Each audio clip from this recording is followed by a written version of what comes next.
My guess is there's a difference between what he's hoping to achieve and what he should be achieving. This is very dangerous because, everyone, of course, can provide moral support to Israel after the horrific attacks, and that's not surprising. But now the U.S. risks becoming perceived as an active player in the conflict and moving beyond support to cheerleading and aiding, and unfortunately it'll be perceived as abetting in certain cases when things go wrong.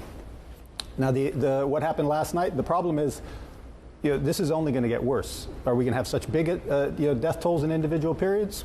Who knows? But we are escalating before we de-escalate. The attack was a one-off in one sense. It was terror. Terror ultimately is one-off. So if we're thinking about it as terror, the response to it should be very different and very calculated than the all-out emotion-driven, rage-driven, humiliation-driven, we're just going to go in there. There has to be a thoughtful process. So my guess is one of the things he was trying to do was buy time. But the PR associated with being there to buy time, he could have sent other people there to buy time, to make sure that the Israelis don't let this humiliation, and humiliation's an important part here because they ultimately made a huge mistake in allowing Hamas to totally blow up the status quo. This didn't need to happen clearly, but now that Hamas has done this, the status quo is changed. And I think that's what's dangerous about the U.S. visit, is because the idea that we just open humanitarian corridors and try and restrict the collateral damage associated with this and then simply return to a status quo after that, not with Hamas. Hamas is a cancer, but the problem is Israeli policy towards the Palestinians is a carcinogen.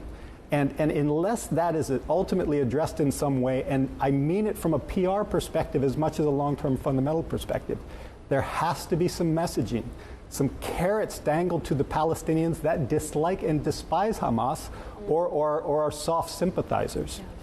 And I think that carrot's important. When Iraq happened and Afghanistan happened, both of them didn't work out. But at both times, the narrative, one, it took a long time to prepare, so it wasn't emotion-driven. There might have been bad decisions.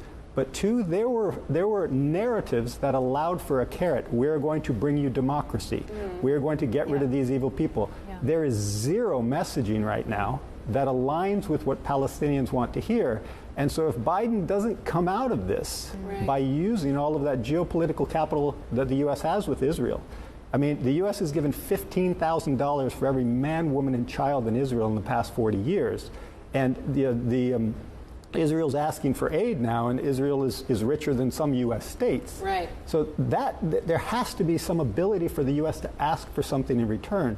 The fear is Biden, because he's running for office, he is now colored by the political realities. If he was not running for office and he'd said he was going to be a one-term president, I would be much, much more relaxed about the geopolitical risks that are going to come out of this, because the U.S. is not as yet behaving as an actor that is fundamentally trying to de-escalate the situation. What are the ramifications of the U.S. being seen as an active player in this conflict?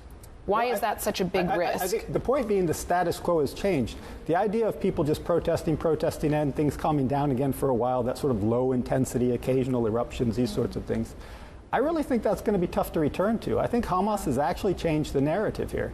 And the idea that Palestinians, that countries that are sympathetic to the Palestinians, I mean, Turkey's going to be a good example. I mean, Erdogan, you see how quickly he gets enraged, and this is someone who's part of NATO. It's really, really difficult to imagine a scenario where Israel is not going to achieve its objectives militarily anytime soon. In 2023, we are not going to see a solution in terms of getting rid of Hamas. It would be very, very surprising if it's that soon. So over this period, the headlines are just going to move one way. They were all, the horror that Israel suffered was a one-off, but this is going to be day after day after day, and it aligns with a multi-generation narrative. And so the reason that it's risky is because it's too heroic to assume that everyone will say, oh, Israel's done what it's done, it's de-escalated, we can go back to a situation where effectively we are continuing to take Palestinian territory, and that carcinogen that I referred to is still there. We shouldn't send the lung patient home and have them continue to smoke when they get home.